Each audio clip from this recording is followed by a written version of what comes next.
Manx Radio Sport.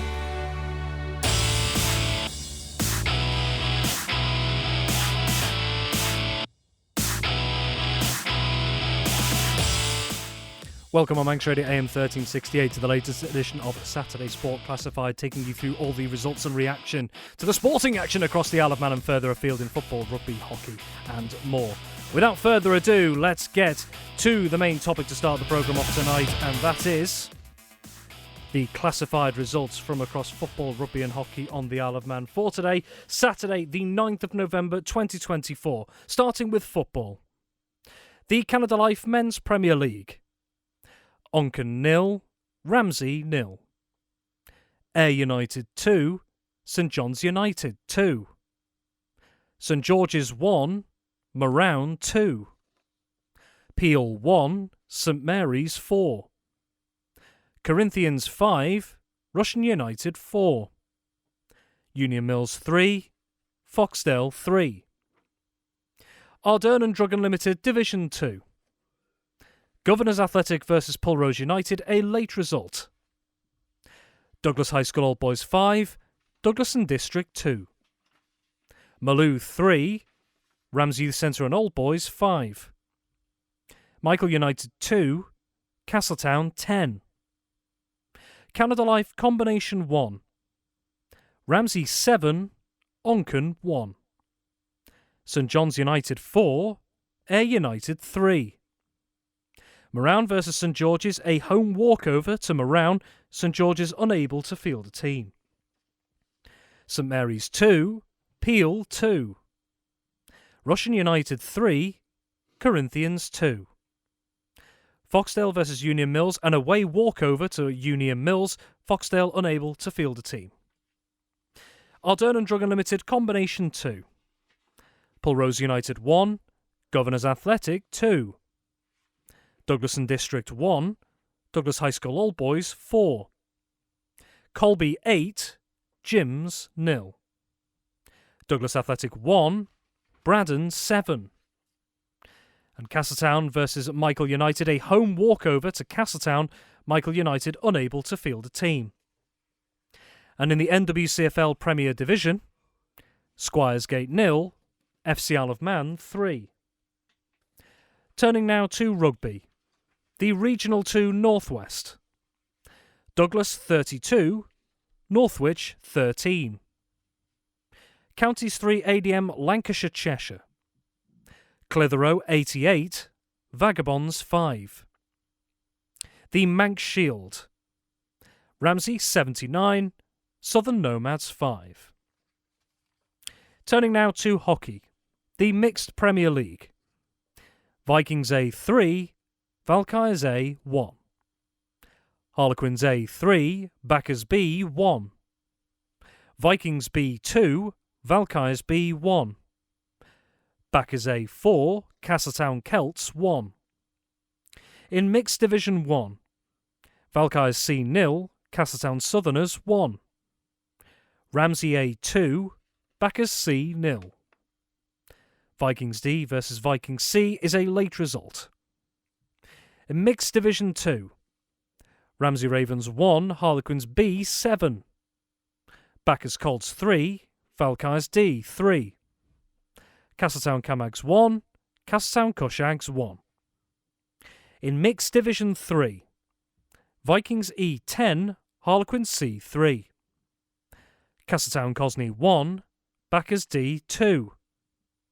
Ramsey Rookies 5, Castletown Carrick 2.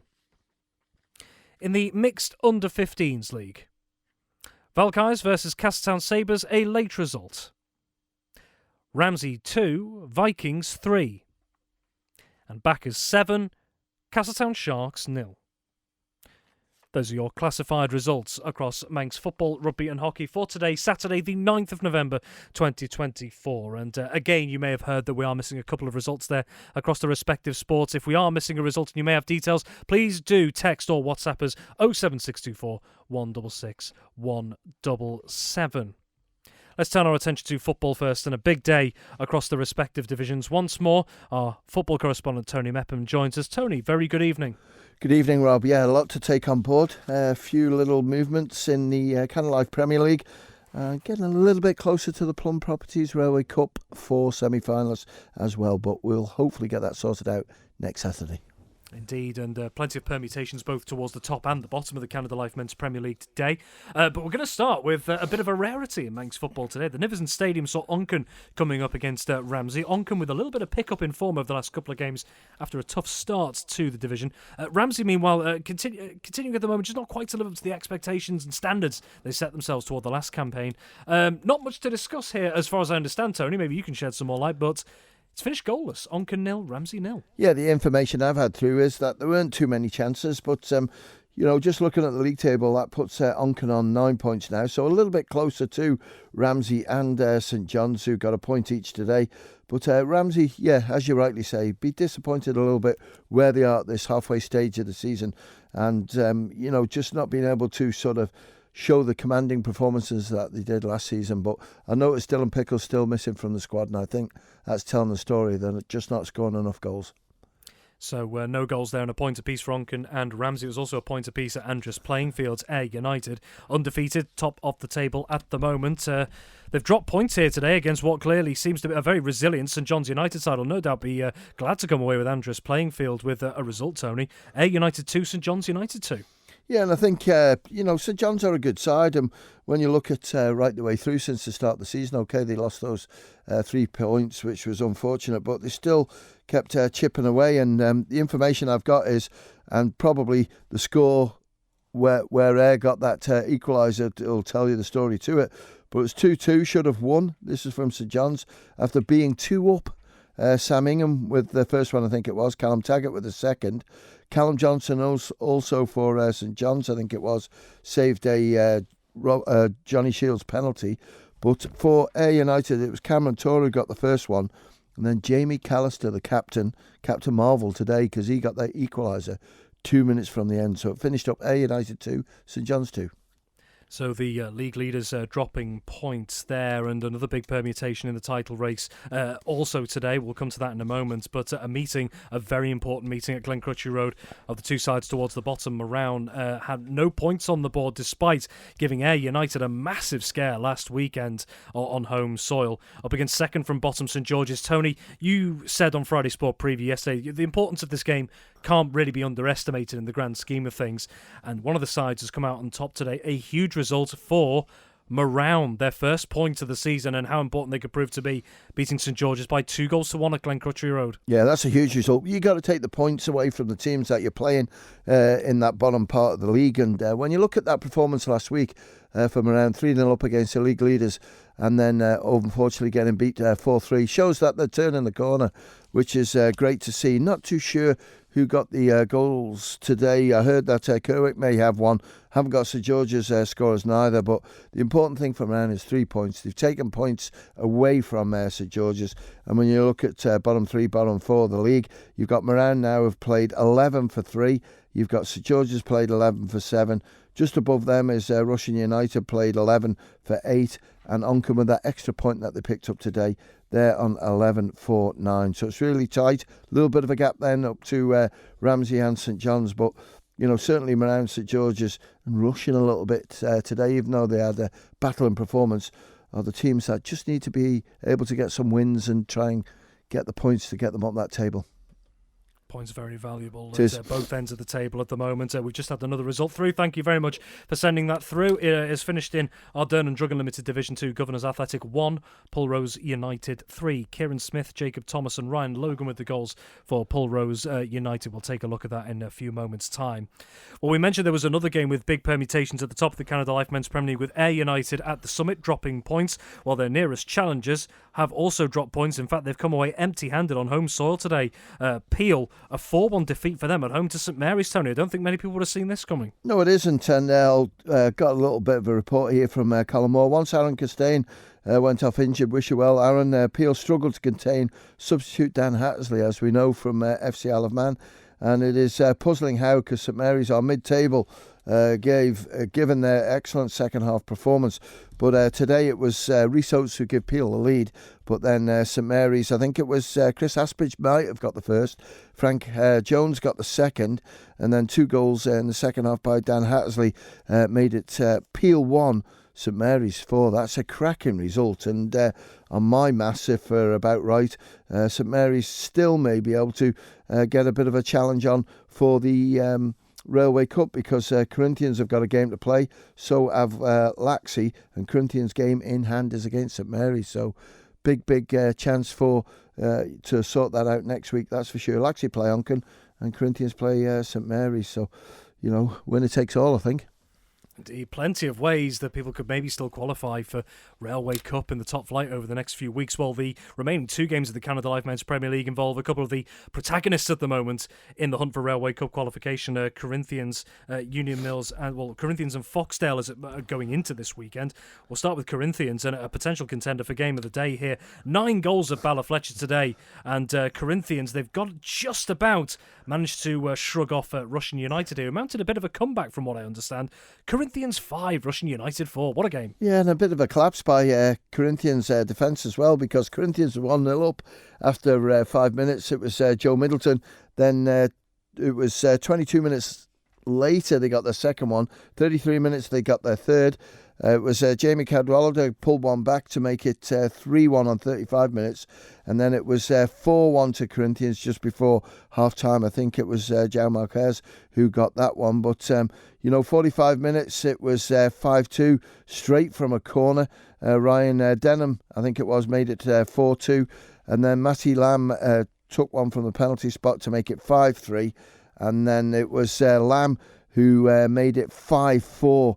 And what a great thing to see on this game as well was Dan Simpson back playing today. That's his first game since he broke his leg, playing for FC Alaman. So welcome back, Dan, and hopefully he plays very well, but not well enough to get into the FC Alaman squad. I'm not being selfish on that one. But what a cracking game. Finished up 5-4-2 Corinthians. And let's just run through the scorers again. Joe Middleton got 2, João Marquez got 2, and Josh Kane.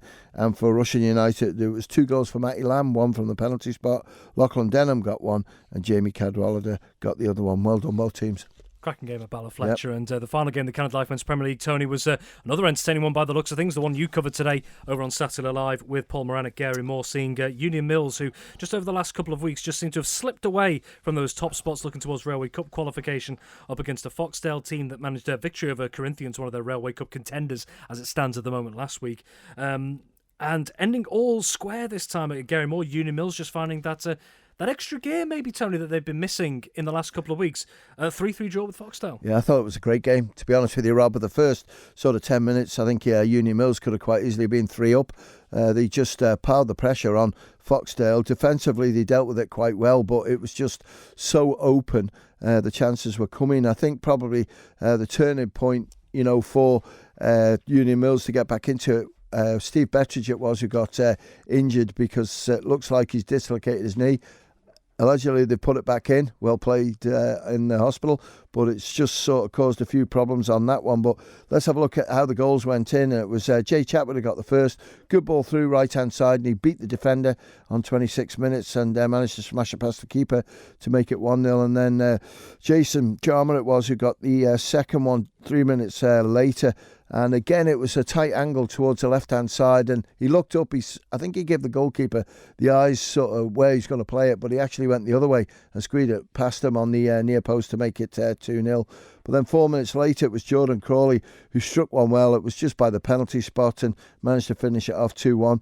And then Dominic McCarry-Brennan, it was definitely the goal of the game, because down that right-hand side, it was a good clearance out to him, put on a plate the way it just ran for him, and he just belted it with his right foot. That's the only way you can describe it. Past the keeper it went, and 2-2. But then 7 minutes it was into the second half, Tyler Hughes pulled one back for Union Mills to make it 3-2. Good strike by him. And then it was Jay Chatwood with a header who made it 3-3.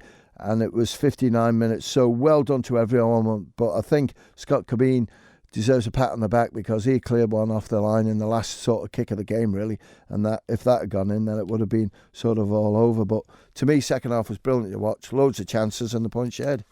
Lots of moving parts then today in the Canada Life Men's Premier League. So, Tony, very quickly before we move on to Division 2, another important day there. What are the sort of permutations at the moment at the top and bottom of the table with those results? Right, the way we're looking at it is Ayr United have played 11 for 29, Peel have played 11 for 25, and Foxdale now have completed their halfway stage of the season. They've played 12 for 22, so they stay in third. Now we look at where it gets a little bit more complicated. Corinthians, with winning today, go on 21 points, but far superior goal difference, so they go into that fourth spot. And Laxey go into fifth. Now they're on the same points as Corinthians, but goal difference is quite big. So Laxey have got to score a lot of sort of goals if Corinthians win next week as well. Now let's have a look at the games in hand. Laxey have got Onken to play. Corinthians have got to play St Mary's. St Mary's are just below Corinthians on 18 points. So the way I look at it, if Laxey lose next week against Onken, they're on 21. If Corinthians lose, they're on 21. And if St Mary's win, they go on 21. Now, looking at the goal scoring difference at the moment, roughly, I think it's Corinthians would just have the edge because they've, at the moment, got a far superior goal difference. But if St Mary's could crash a load in against Corinthians, which today they conceded 4, and I'm looking at the Dan Hattersley being in there, it could be a tough day for the centre-backs, then St Mary's might just sneak in. That's quick maths, but it's all to play for, and we'll find out next Saturday. And just very quickly at the bottom there, Moran, with the first points of the season. I mean, it's not lifted them out of trouble as of yet, but it's certainly some valuable points on the board. It's a big 6-pointer that, Rob, because if you can take the points away from a team that's right next to you, it just closes it in, because it could have been easily today St George's on 10 and Moran on none. Then you're saying, well, that's a big, big problem for them. But fair play to Moran. 2 incredible games. Last week, good battle. Okay, they lost 4-3 against the league leaders. But then today, where they needed to pull something out, and I thought St George's as well, when you look at their performances of late, have improved vastly. It would have been a tougher and closer game, but 2-1's close, but well done to Moran. That's the Canada Life Men's Premier League. Ardern and Drugger Limited Division 2 then, and with the table toppers Braddon going into this weekend and Colby in third, both on a rest week this week. A lot of eyes will have been on Blackberry Lane and Douglas High School Old Boys up against Windlass, Douglas and District. Old Boys with the chance today with a win or a draw to go top of the standings, at least temporarily. That's exactly what they've managed today. 5-2 winners over Douglas and District, Tony. So Old Boys march on towards the top of the table, but Douglas and District, although they've struggled this season, a respectable scoreline from their perspective, would you say? Yeah, I would say so, because you look at that league table now, you know, Old Boys are top, D&D are bottom. D&D have got 1 point. Old Boys who move above Braddon are on 25, so there's 24 points difference there. And they put a real good shift in, Douglas and District today. Robbie Hay got 2 goals, but for Old Boys, I think it was Dean France who got the first one. JJ Belanda made it 2, and Danny Corrin got a goal as well. But the old man, he's not too old. He's 35, 36 maybe now? But he's still got that sweet left peg, and that's Robbie Ward back in the team. He got a couple of goals. Big result that. Old Boys 5, D&D 2. And one of the results we got through quite late, but did come through to us a couple of minutes ago. Governors Athletic 1, Pulrose United 3. Another positive result for Pulrose. Well, it is, and again, when you look at the league table, we can add those points in. That puts Pulrose on 13 points now, so, you know, they're absolutely flying. Governors, I just thought they might have been a little bit better. This season, I really expected them to, you know, have a go. I watched them towards the end of last season when they played against Foxdale in the Cup, and there's some big guys in there. I mean, tall, strong, physical, you know, get stuck in, but it's not going to plan. But important 3 points out for Pulley. And then elsewhere over at Clackvane, Maloo versus Ramsey Youth Centre and Old Boys, and 8 goals in this one as well. The star of the show for Ramsey Youth Centre and Old Boys today, Ross Crawford with 4 goals. Maloo, yet again, still scoring plenty of goals, Tony, but also conceding plenty at the other end. It finished Maloo 3, Ramsey Youth Centre and Old Boys 5. Yeah, but I'm delighted for Maloo because, you know, they had that big defeat, I think it was against Castletown, and, you know, players' heads were down. But today, he showed what he can do. Kieran Krippner, absolute star player. He got 2 of the goals for Malou. Well done, Kieran. And Paddy Cooper got 1 as well. But for Ramsey Youth Centre, as you rightly say, Ross Crawford with 4 goals. He doesn't like scoring singles, does he? He likes 2s, 3s or 4s.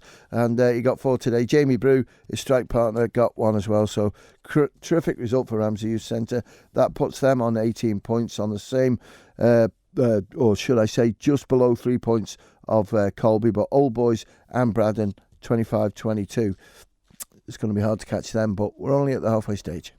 And the remaining game in Ardern and Drug Unlimited Division 2 saw Michael United, who've been in the spotlight a little bit over the last couple of weeks with the developments that have been going on at the club. For those who don't know, for a bit of context, in the first team there's been a number of players, including and the manager as well, that have departed the club in the last couple of weeks, and a number of combination players have stepped up into the first team today, which has put paid to the combination game in Combination 2 today. We did have a chat with the current stand-in manager, as he describes himself, at Michael United first team, Michael Corlett, on Friday Sport Preview. You can listen back to that for his take on the current situation over on the podcast section of manxradio.com. Nevertheless, Michael United stepping up against Castletown today, and Castletown with a big win at Bellera Road today, beating Michael United by 10 goals to 2. Yeah, expected, I think, to be fair, and well done to Michael for getting the team out. I don't know who got the goals, but today for Castletown, star of the show was Lucas Simmons. He got through. Ash Egan got 2. Alex Crawley with a couple of goals. Ollie Shearer with 2, and Tom Moore was the scorer of the 10th one. 10-2. Big result for Castletown, and time still a-changing, I think it's fair to say, for Michael United over the coming weeks. Into Canada Life Combination 1, and starting off with what was a very big battle at the top of Combination 1 over at the Ballyclone Stadium. The defending champions Ramsey up against Onken, who going into this had won all 10 games to start the season, surprising quite a few up toward the top there, so a big test for them up against the defending champions. And it's the first stumble that Onken have had this season. They've been beaten at the Ballyclone Stadium, the first time they've dropped points, let alone come away empty-handed. They've been beaten by Ramsey by 7 goals to 1, Tony. Yeah, pretty impressive as well, you know, when you look at Onken there, because promoted side, and up until lunchtime it was played 10, won 10. Absolutely flying, and a big goal difference as well of 39 goal difference, but it took a bit of a beating today. And when you look at Ramsey, I think they set the stall out in the first half. They were 5-0 up after 45 minutes. Darren Tartar in the combination today, he got 3. Connor Bloomer got 2 goals. Tom Kelly, was it, who got 1, and Ryan Kelly got a goal as well. George Ref Butler got the goal for Onken, and a note on this one was Peter Lewis, bearing in mind he's 80 years of age. Superb refereeing. Well done, Peter. Excellent. Great to hear little bits of news like that as well. 7-goal game over between St John's United and Ayr United in Combination 1, so another entertaining one. St John's edging this one by 4 goals to 3. Yeah, St John's 7th in the league at lunchtime, Ayr United 4th. I thought Ayr might have pipped this, and you can see by the scoreline it was awful tight because, 4-3, Liam Sale on the score sheet. Again, another couple of goals for him. Pedro Cardoza got 1, and John Haggerton on the score sheet as well. But we're just awaiting Ayr United's goal scorers. Yeah, if you do have that information, please do let us know. Text us or WhatsApp us 166 177. Moran versus St George's. That was awarded as a home walkover to Moran this weekend. St George's sadly unable to field the team another week. The St George's combination side have unfortunately not been able to make it out onto the pitch of the weekend.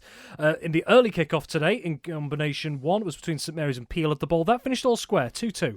Yeah, and it was Chris Dowling who got the first one, I think it was, for St Mary's. And then it was Jack Smith who got the other one. I'm just trying to see if we've got Peel's goal scorers come in yet, because they're usually pretty good to put them in. Yes, we have. And it was Mark Kelly, was it, with one? Well done, Mark. And Jack Smith got the other one. Jack Cutts it was, sorry, who got 1, and Mark Kelly got 1. So they're the 2 goal scorers there for Peel, so 2-2. And then elsewhere, Russian United and Corinthians, like their first teams, playing out what seems to have been a very entertaining game. This time a combination of not quite as many goals, but equally close, just 1 goal separating both sides. Russian United 3, Corinthians 2. And it was going to be a close game anyway. I know sort of Russian are 2nd and Corinthians are 6th, but Corinthians got a lot of good young players in there, and they're vastly improving. and they just fancied the chances today, but it didn't start off very well because it was Adam Lane who scored after 1 minute, and then they got the second. Neo Serix got that on 7 minutes. Lee Ford pulled one back for Corinthians, and I think Neo Serix got another goal on 84, so that was the winner. Ryan Nelson it was who scored the second one there for Corinthians, but a good showing, good game by the sound of it, and it's Russian get the 3 points. It keeps the pressure on Onken at the top, because now they're only 3 points behind them with the same games played. And the remaining game in Canada Life Combination 1, Foxdale versus Union Mills, that was awarded as an away walkover on that, to Rob. Union Mills. We had, sorry about that, there was information that we came in from the FA wasn't correct, because it was awarded as a walkover. It was actual Foxdale's pitch. It was waterlogged, so a bit of a misunderstanding there. So that game will get arranged at a different time, and I think we're coming up to a free week in a couple of weeks, so we'll slot it in. So that is officially actually a postponement on the clarification. Correct. Thank Apologies, you for that, Tony. it was our mistake. So yes, if you have missed that, it had been previously reported Foxdale versus Union Mills in Canada Life Combination 1 as an away walkover to Union Mills. That is not the case, as Tony's just mentioned in his update. If you missed it there, that game in fact postponed just due to the condition of Foxdale's pitch. That will be rearranged and will be played in due course. Thank you for that, Tony. Ardern and Drug Unlimited Division 2, Pulrose United 1, Governors Athletic 2. Yeah, I haven't got athletic scorers, but they were. I've got the times of the goals if you want to hear them, because it was 7 minutes and 43. Just want the names to go with it, but for Pulrose it was Paul Kelch who scored from the penalty spot after 13 minutes. So it went 1-0 to Governors, 1-1, and then Governors scored 2 minutes before half time to win the game. Close game that. Not quite as close in the next one. Douglas and District 1, Douglas High School Old Boys 4. No, and again, this was expected because Old Boys are challenging at the top of the table against Colby. And okay, they haven't gone top, but they're breathing down their necks, aren't they? And today it was Drew Ward who got the first one for Old Boys. Shanice Almai got the second. James Bukaris got one, and Ryan Healy. It was Kyle Clark who scored Douglas and District's goal from the penalty spot. Also, D&D's goalkeeper, Darren Armstrong, saved a penalty. Well done, Daz. But it didn't help things out, and Old Boys, who are second in the league, win 4-1. Maximum points then for Old Boys in Combination 2, and Tony mentioned there one of their challenges up toward the top, Colby. They were in action against Jims, a commanding victory for Colby, beating Jims by 8-0. And it was Jack Skillicorn who got 3 of the goals. James Galway got 1, Stuart Clegg, Sam Wolland, Harry Walker and Tom Walton got the other one, and that now means Colby are top of the league anyway, but they stay top. They're on 25 points, played 10 games, so well done to Colby. Elsewhere, Douglas Athletic 1, Braddon 7. Knew this one was going to be a bit like this because Athletic were 6th and Braddon were 4th, and it was a really good day for Braddon. Joe Burrows got 1, Lex Mady got 2 goals. It was James Moore saved a penalty as well. In the second half, though, it all went nicely because Oscar Voigt got 2, Mark O'Neill got 1. As I say, Lex Medley got his second one, and Adam Fair it was who got 1 from the penalty spot. So a comfortable victory there in the end for Braddon. And the remaining game in Ardern and Drug Unlimited Combination 2 between Castletown and Michael United, that was awarded as a home walkover to Castletown. Michael United unable to field a team. Tony will be coming back to you in the next few moments, but quickly we'll turn our attentions to FC Isle of Man, who are in NWCFL Premier Division action today, hoping to break the Squires Gate curse today. They'd lost all 4 previous meetings with Luke Evans' side. They travelled to the Blackpool-based side, the Brian Addison Stadium, this afternoon, and FC Isle of Man putting that hoodoo to bed today. Dean Pinnington, one of the stars of the show, he scored twice as FC Isle of Man ran out 3-0 winners at the Brian Addison Stadium. Sean Doyle getting the other goal there as FC Isle of Man marched on to a 5th consecutive victory. Well, at full time, I caught up with FC Isle of Man manager Paul Jones to get his thoughts on how pleased he was with his side's result and performance. Paul, first of all, congratulations. 3 goals, 3 points at Squires Gate today, and also a clean sheet to top it off as well. You must be pretty happy with that result and performance. Yeah, very happy. Very happy. I think, it's a bit of a marker, I think, in terms of how much the group's come on since last season. And, we were in the same position at 2-0 up at half-time as you were kind of a similar time last year against these guys. And, we were very good second half and professional in how we went about it and could have scored a few more. So, yeah, I'm very happy with everybody who was on the pitch today and obviously everyone who contributes to it, including the coaches and the players who've trained with us the last few weeks, because we're coming on a treat at the minute. You scored 2 goals in quick succession right before half-time as well. Did that change your team talk somewhat? Yes and yes. Yeah, probably a little bit.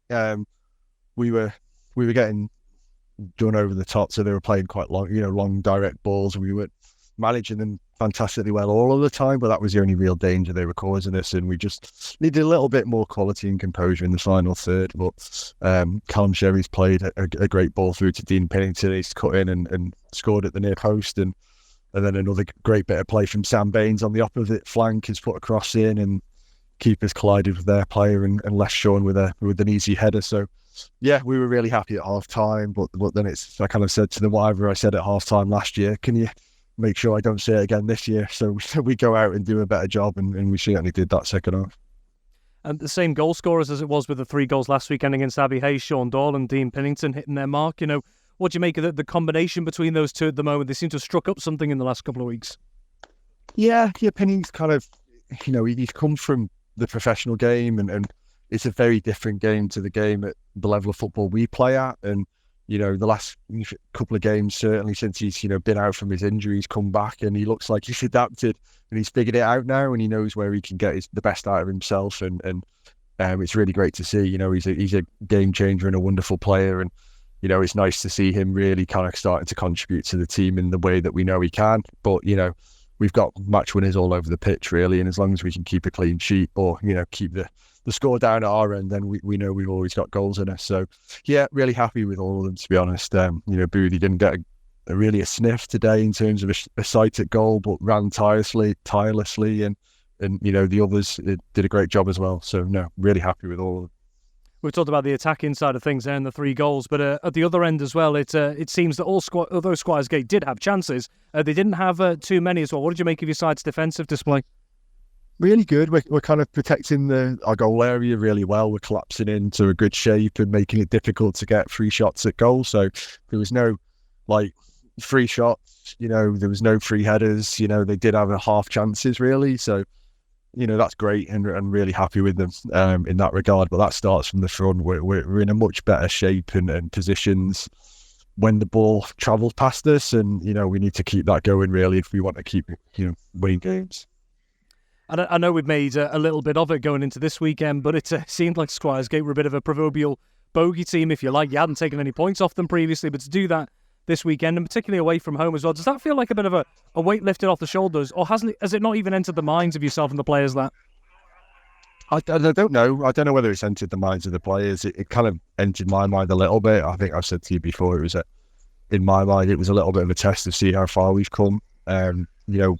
Coming here again at a similar time of year, playing quite well, and if we could see the game through in a good manner, then it kind of feels like we've made a bit of progress. But I haven't addressed it with the players this week, and we haven't spoken about it as a group. But I'm really pleased that there's been a really positive outcome today, and we can keep that kind of winning momentum going.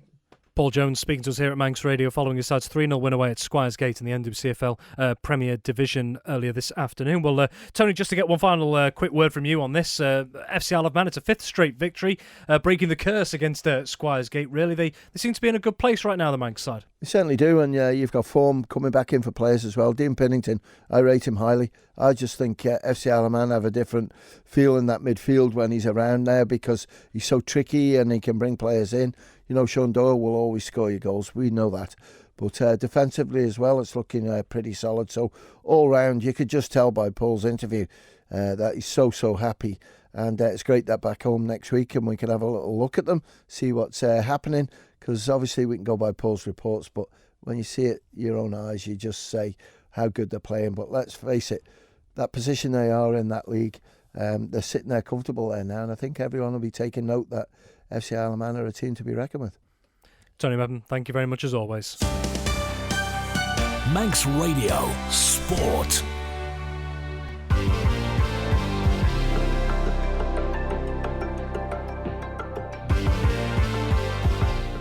Turning our attention to rugby now, and another trio of games taking place across the divisions, both on and off Ireland today. Douglas, they were targeting a third straight home victory in Regional 2 North West when they welcomed newly promoted Northwich to Portashee.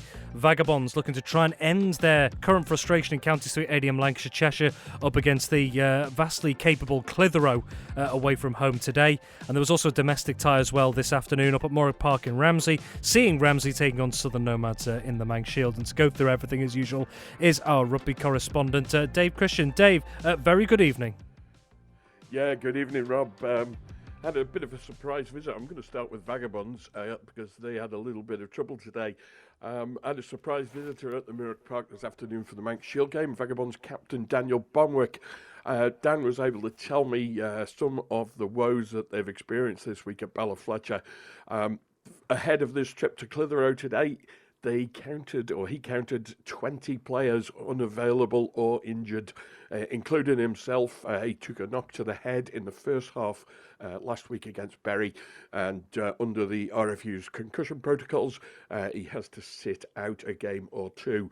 So with the captain and playmaker unavailable, Vaggers, I'm not going to say it's a makeshift side because that's a bit disrespectful to the team that travelled, but they did have to do a little bit of reshuffling around, which saw Matty Williams, an unlikely character, to be playing in the number 10 jersey. So looking at that team earlier this morning, we didn't think they'd have a great deal of success away at Clitheroe, and that's exactly what happened. They lost 88 points to 5. I don't have details of Vagabond scorers, but they remain in 12th place in the standings, so there's no change from that. 12 out of 14. Although Blackpool are in that table, they haven't fulfilled any fixtures so far this season, so Vagabonds essentially next to bottom. What's good news for them is they play the team below them, Old Bedians, in a couple of weeks' time, and there's an opportunity there for them to pick up some points. There is no respite, though, for Vagabonds because next Saturday they have Burnley at Ballyfletcher, and we know that if they're still struggling a little bit injury-wise, Burnley are above them in the table, but Burnley have only won 2 matches so far this season. So fingers crossed things will get better for Vagabonds next weekend, and I think, if my memory serves me correctly, I'll probably be there to cover that one for Saturday Live. So we'll pick up the Vagabond story again next Saturday. Douglas, however, fared an awful lot better today. They had Northwich down at Portashee. Not a good record historically, but the two sides haven't met for several years, and Northwich have yo-yoed up and down the league structure several times during that period. This afternoon, 32-13 win for Douglas. Bonus point as well, 4 tries for them this afternoon. And after a slow start to the season, they're now in a 3-way tie for 6th place in Regional 2 Northwest. This afternoon, all the damage done by the pacey men in the backs and Simon Hoddenott. We'll talk about Simon a bit more shortly, but Kyle Martin, Sam McCord and Callum Dentith with the tries for the back line, and there's an awful lot of speed out there. Simon Hoddenott is an exceptional man. He can play just about anywhere on the park, I think. He's a proper hooker. Normally you'd see him in the front row, but he can slot into the back row, and I think he's even played in the centres as well. So rather unique individual. He picked up a try for Vagabonds for Douglas this afternoon, and they add another bonus point to their tally. In amongst all that, Brent Snellgrove converted 3 of the 4 tries and added 2 penalties as well. And like I said, that keeps Douglas in a 3-way tie for 6th place. They are 4 points off the team above, or the team that's holding on to 5th place. And they've still got opportunity to pick up some points. Douglas on 19 points, above them in 5th place. Vale of Loon, who they've beaten at Portashee, they're on 24. So Douglas still got a little bit of climbing to do, but they're just starting. You get a feel that there's a bit of momentum building there at Portashee. However, that might be suddenly stop next week because they travel to 2nd place Bowden, which will be a massive test for them next Saturday. Domestically, the Manx Shield, Ramsey and Southern Nomads, it was pretty close down at Ballakilya Park earlier this season. Ramsey just snatching it at the death. Today there was no such problem for them. 79-5 the final score there. Ramsey led 50-0 at half time after a flawless first half. They threw the ball around with abandon and everything they tried just worked. And in amongst all that, the captain, Matthew Meakin, picked up a hat-trick, as did centre Jake Richmond. And the other tries came from Connor Goodall, Will Millsop, Braden Roach, Josh Catine, Josh Leese, Connor Casey and Dave Keenan. And Tom Moffat converted 7 of those as well. So a great day with the boot for young Mr. Moffat. Nomads had their moments. They picked up a well-deserved consolation score from Tom Collister.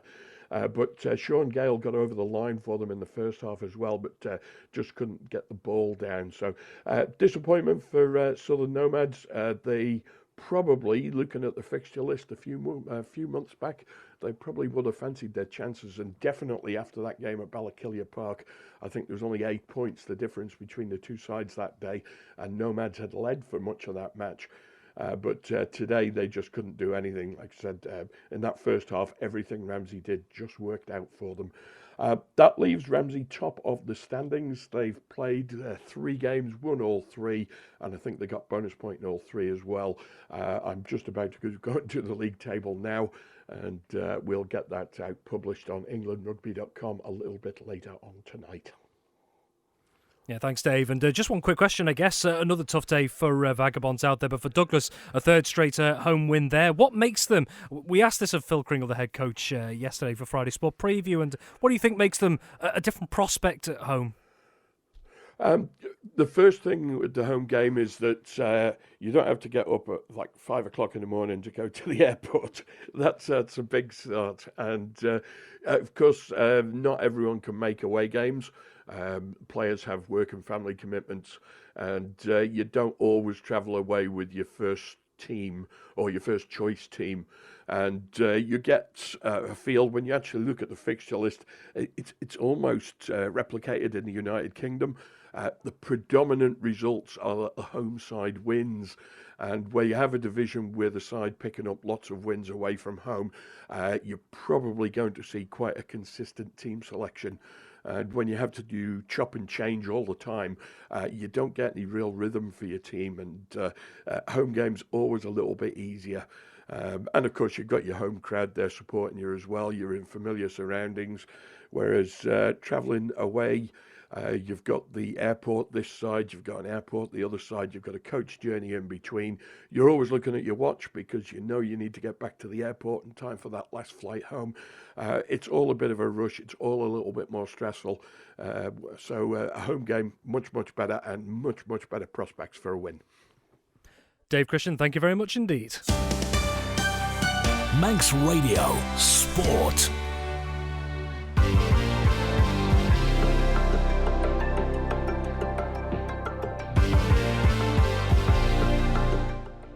Turning now finally this evening to what is the crunch time really in the Manx mixed hockey season for 2024. Just a couple of games remaining, so key battles across the top and the bottom of the respective senior and junior divisions. And to go through the latest fixtures with us as always is Ben Cunningham, our hockey correspondent. Ben, very good evening. Evening to you, Rob.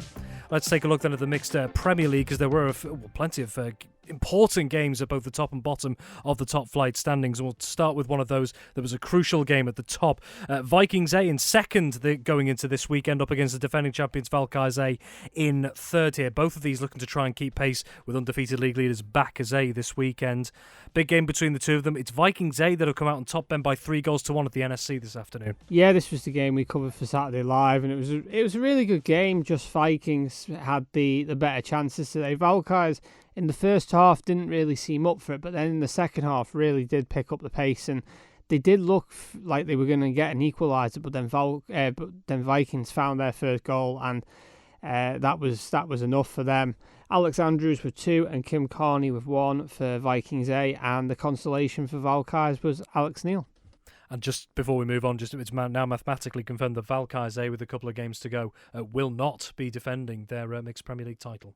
No, and I'm sure they'll be disappointed with that. But yeah, it makes it down now to just a 2-horse race between Backers A and Vikings A. Just 2 points separating them. We'll come to how Bacchus did in a moment. But a meeting of two teams going rather steady in the division this season. Harlequins A and Bacchus B at King William's College. Harlequins A winning this one today, 3-1. Yeah, and the report I got from the Bacchus B captain was a great game, but just cards costed them. So unfortunately, players being sin-binned, going down a few players, and that's cost them the game. Emily Middleton, Ronan Sant'Anatolio and Oren Blakemore with goals each for Harlequins, and then Bacchus B was Craig Lees.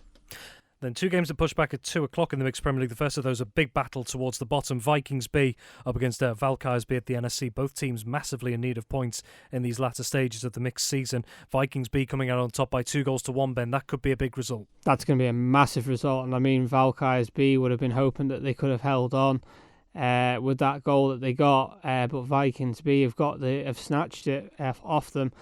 Kyle Gunman and Alex Birch for Vikings B, and then Chris Codwell for Valkyries B. But big weekend next weekend for Valkyries B.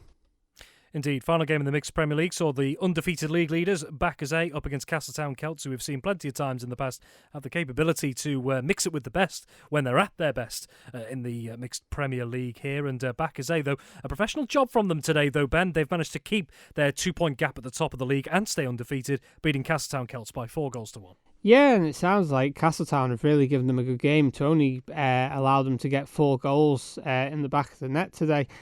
For Castletown Celts, it was Ruby McCubbin, and then for Bacchus A, it was Callum Robb with 2, Carl Moore with 1, and Isabella Craig with 1, and that keeps Bacchus' gap still at the top of the league.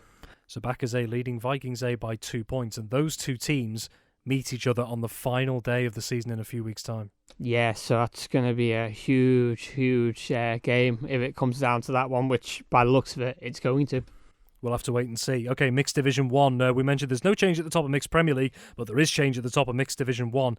Two key results here. One of those was at QE2 in Peel, which saw Valkyries C against Castletown Southerners, who started the day in second. They beat Valkyries C just about by 1-0. Yeah, and the report we've got was the goal came in the last minute of the game. So heartbreak for Valkyries C, who would have thought that they've done it again this weekend, holding one of the top 2 to a draw, but not this time. And Lucy Allen got the goal for Southerners, and it's a massive goal because the next result we're going to talk about is huge.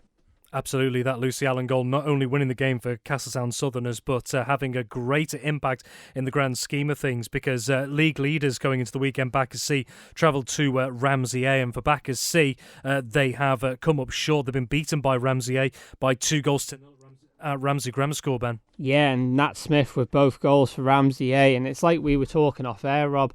Ramsey's season this year has been there some weeks and not there some weeks, but today it looks like it's been there, and they've got the win over Bacchus C, who now drop off the top of the table, and now Castletown Southerners take the lead with 2 weeks to go. That's the top of the table, and elsewhere there was a key battle at the bottom of Mixed Division 1, an interclub derby between Vikings D and Vikings C at the NSC. Vikings C winning by 3-2. Yeah, massive result there for Vikings C, getting that just over their D team. Sounds a thriller of a derby by all accounts from both managers. The reports we've had in, end-to-end game, really good, entertaining derby. Lee Cowell, Braden Maston and Josh Knights for Vikings C.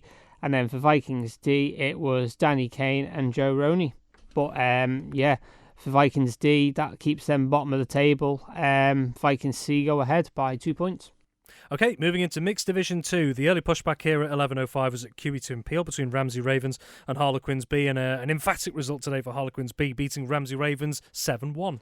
Yeah, Tom Hurd with 4 goals, so he's definitely had his Weetabix this morning. Corey Corkill with 1, Callum Crellin with 1, and Sam Cunningham with 1. And then the consolation for Ramsey Ravens was Chris Wells. And in the other two games in Mixed Division 2, both ended as draws. One of them 6 goals involved in this one, so looks like an entertaining game, at least on paper. Bacchus Colts 3, Valkyries D 3. Yeah, it's interesting because these two met in the Cup last weekend, and it ended 2-2 last week. So for it to end 3-3 this week, it's just shows how close this tie was. Dave Neal with 2 and Ollie Christian for Bacchus Colts. And then for Valkyries, it was Dan Ismura, sorry if I pronounced that wrong, with 2 goals, and Johnny Kane with a goal. But massive point there for Valkyries D, who really have struggled in this league so far. I don't know, you've pointed out that there have been positives in the side over the last couple of years, but it hasn't quite been working out for them. So, important point on the board there for Valkyries D especially. And there was another interclub derby as well this weekend, and this came in Mixed Division 2, the other game. It was Castletown Camags against Castletown Cushags, I should say, finished 1-1. Yeah, I've always said Castletown derbies are always full of entertainment and really close, and this one's lived up to its name. For Camags, it was Elliot Butler, and for Cushags, it was Paul Kelly. Moving into then Mixed Division 3 and a couple of early pushbacks at 11:05. One of those at the NSC saw Vikings E coming up against Harlequin C, and Vikings E relentless in front of goal today up against Harlequin C. Vikings E beating Harlequin C by 10-3. Yeah, half time it was only 2-2, so it was a massive second half for Vikings E. Emma Hayes, Harry Wood, Ollie Nandu with 3 goals, Addison Heaton with a goal, and Sam Spooner with his first hat-trick in hockey, and it's took him 23 years to achieve his first hat-trick. So there you go, Sam. I promised I'd give you a shout-out, so there you go. Congratulations, 23 years in the making. And then for Harlequins, it was another hat-trick, but for myself. Some guy called Ben Cunningham. That's what we'll leave it as there. But this actually does have implications at the top of Mixed Division 3 as well, because the other early pushback in the league at Castle Rushen High School, which saw the leaders, Castletown Cosney, up against Backers D. Castletown Cosney will have gone into today's game as favourites, but they've been beaten today by Backers D. It finished Castletown Cosney 1, Backers D 2, which means, Ben, that Vikings E leapfrog Castletown Cosney to the top of the table. Yeah, massive result there. Backers D getting one over Castletown Cosney, who've looked really good all season. Lauren Collister for Cosney, and then for Backers D it was Dan Stevens and Richie Weir, but a massive result there, and it's spiced things up in the league table. Indeed, it has. The remaining results in Mixed Division 3 at Ramsey Grammar School. So Ramsey Rookies taking a good result up against Castletown Carrick, winning 5-2. Yeah, great result there for Rookies over Castletown Carrick, and the reports we've had from both sides was really entertaining game, and the scoreline doesn't say how close that game was. Paul Hunter with 3, Isla Ruscolo with 1, and Gwyn Davies with 1 for Ramsey Rookies, and then for Castletown it was Charlie Vorga with 2. And those are the senior leagues, but we mustn't forget 3 more games in the Mixed Under-15s League, which once again has been highly competitive this season, Ben. Oh yeah, absolutely. So Valkyries against Castletown Savers finished 3-1 to Valkyries, and that was William Miller, Amber Buchanan and Ryan Thomas for Valkyries, and Florence Edwards for Castletown Savers. The other 2 were Ramsey 2, Vikings 3, Toby Bashford and Lucy Ballard with goals each for Ramsey. And then Dylan Pullman, James Baker and Finlow Kimber for Vikings. And then Backers against Castletown Sharks. That was a 7-0 win for Backers. Grace Evans with 2, Ryan Cartwright with 3, Jean Viss with 1, and Ollie Partings with 1. And that's the domestic league, so that's the end of Saturday's hockey action. But the hockey action in general for the Isle of Man isn't finished. We have a couple of teams involved in England Hockey Knockout Championship action on Sunday, Ben. Yeah, so our under-18 boys are away playing Neston, and that pushbacks at 11 a.m. tomorrow morning.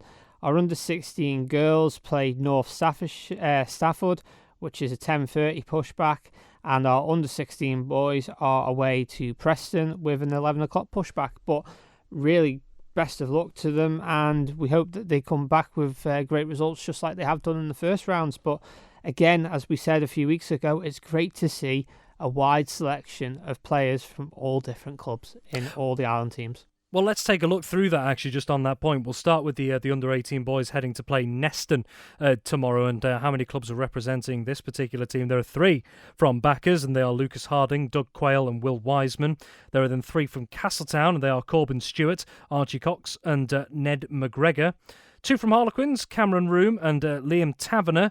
1 from Valkyries in Ethan Adams. And then there are 5 there from Vikings, and they are Tom Babb, the goalkeeper, along with Alex Andrew, Carl Gunyon, Josh Dougal and Ben Dougal. So yes, Ben, as you pointed out there, greater diversity in terms of the teams from the island being represented in that squad. Absolutely, and I mean some of the names we've mentioned there are on the score sheets today for their senior teams.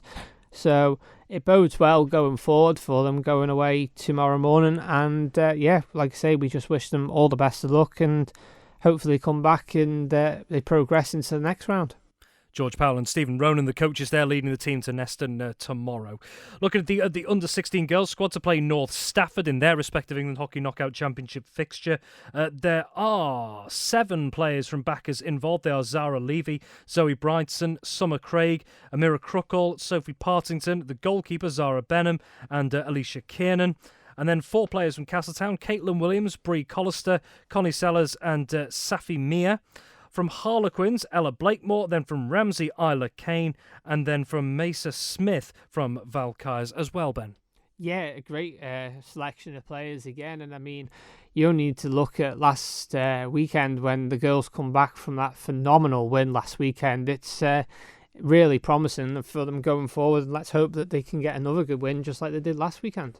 Indeed, and it was a hammering of Bowden as well, and Bowden such a well-respected club in the north of England as well. So some result that was 13-0. They managed to beat the Bowden girls under-16s there. So best of luck to them at North Stafford. And last but certainly not least, the under-16 boys away at Preston on Sunday. Let's take you through that particular squad. 4 players representing backers in the squad. They are Rufus Worley, Abe Maddox, the goalkeeper Ross Grimley, and also Ollie Christian. There are 4 players also from Castletown, Zach Hunis, Matthew Ellis, Oshin Dunn, and Robbie Valerga. 2 from Harlequins, there are Caleb Blakemore and Ethan Skillicorn. There's the 1 representative from Ramsey, Valentino Cosgrave, 1 from Valkyries in Liam Harrison, and 1 from Vikings as well, Addison Heaton. Yeah, another, like you say, wide variety of players again from all different clubs, and it's really good to see just each club getting a representative in each team. And let's just hope that they can come back with a great result. I think, if I remember rightly, last time their game went to penalty shuffles, so it was a close one last time. Let's hope this time maybe they can finish it off in the first full game.